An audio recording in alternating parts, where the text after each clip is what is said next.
5%. So we had a wonderful surge. The GI Bill was the best thing Congress ever did in the last century.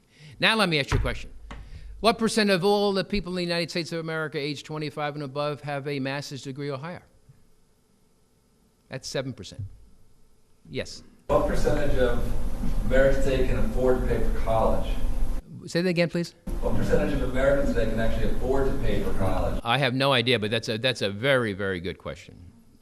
You can't keep having college tuitions go up 6% a year. I can tell you Villanova is $52,000 a year. Swarthmore is $54,000 a year, because I've got a niece and a nephew in each and one of those two schools right now. Okay? And speaking about the GI Bill, okay, what's the new GI Bill, since you brought up the question? The new GI Bill is really the best GI Bill ever. It's called Generous In-Laws. Okay, so we're going to go to one another. We're going to go to one another to borrow some money. All right, female wages adjusted for inflation have risen over the past several decades, still make 23 cents an hour less than the males. Male wages adjusted for inflation have stagnated over the last several decades.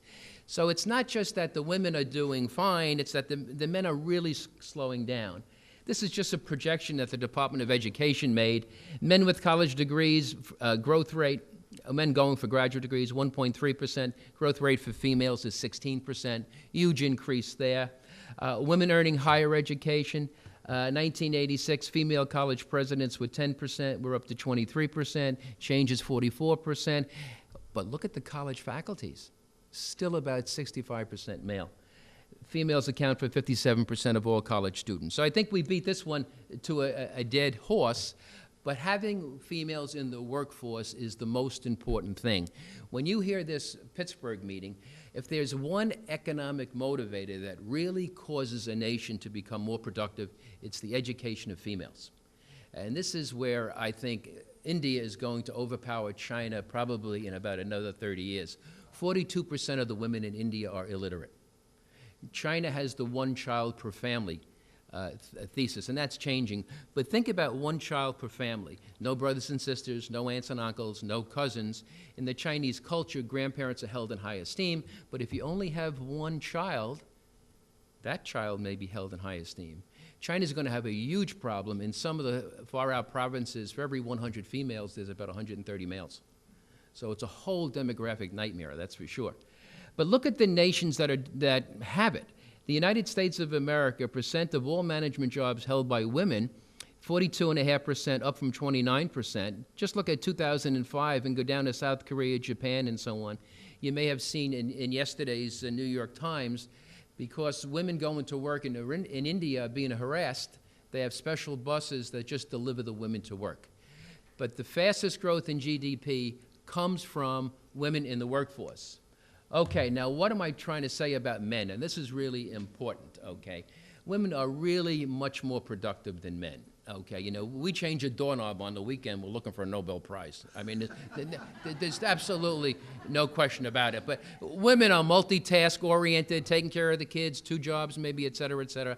But look at this. This is the first generation of American men who don't have substantially more education than their fathers. No, a lot of people don't believe that. But if you were born in 1925, that says you were 30 in 1955. You had 10.9 years of schooling. If you were born in 1950, you were 30 in 1980, and that's 13.2 years. In 1975, if you were born in 2005, you were 30, you have 13.9 years.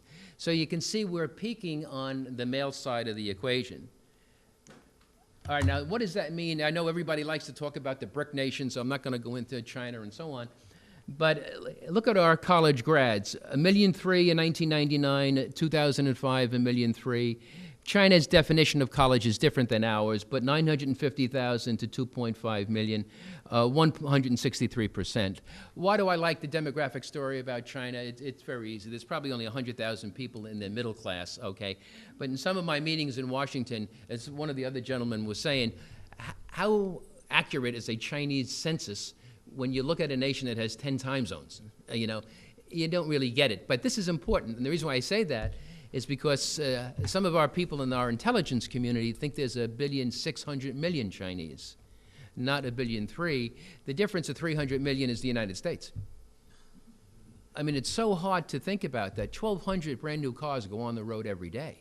Think about it, what's going to happen when these people making $35 a month get the internet free, which they do.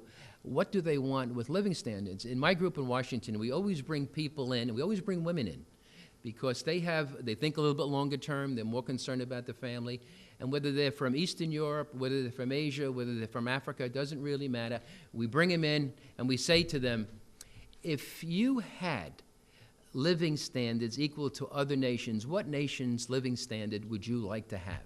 And invariably, they'll pick a country in Western Europe or the United States or Canada or something like that. And then we say to them, if you had enough money to buy the things you think you need, what are the 5 things you would spend your money on? Anybody have a guess on that? These people are saying, I'm going to have a middle-class income. I have to spend it on, I'm going to spend it on 5 things. Anybody know what they are? Okay, excellent. One is housing. That normally comes in about number 3. Excellent. Food. More protein in the diet. More protein in the diet. 3. Number 3 is number 1. More education for my children. Okay. 4, a new car. 5, something electronic. Okay, think about what that means for the United States. We were blessed in this country, just like you people are senior executives in your own firm. You're really only as good as your resources. Resources is a synonym for assets, right? Look at what we have: land, labor, management, capital, and technology. You look at those countries, they have land and labor. What do they need? They need what we got a lot of: management, technology, and capital.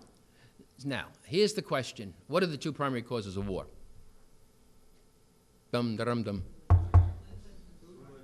Religion is 1, economics is 2. Right. Here's a statistic for you.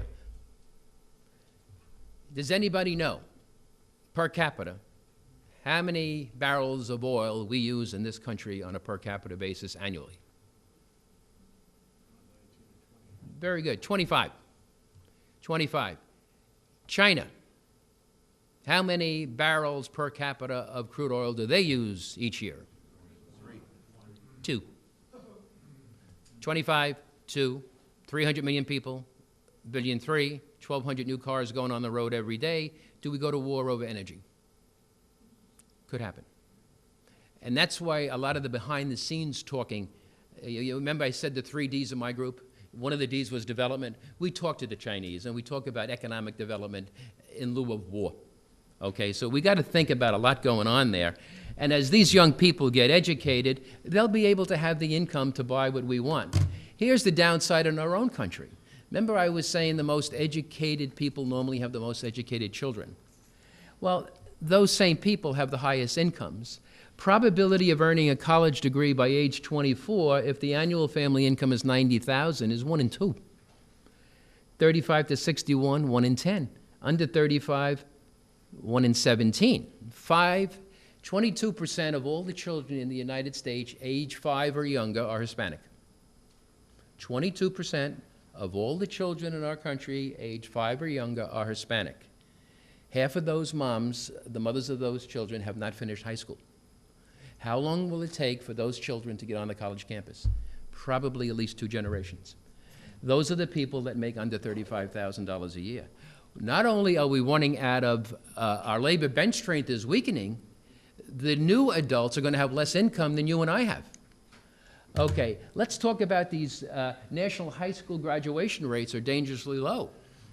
This is what we spend most of our time on, and I'm hoping President Obama, I'm hoping President Obama really gets into this. I thought it was kind of silly. He was going to give a talk about education to students. We had this big hullabaloo. Why should he do that? He's brainwashing people and so on.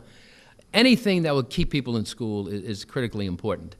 We think 90% of the newly created jobs in this country are going to require some post-secondary education.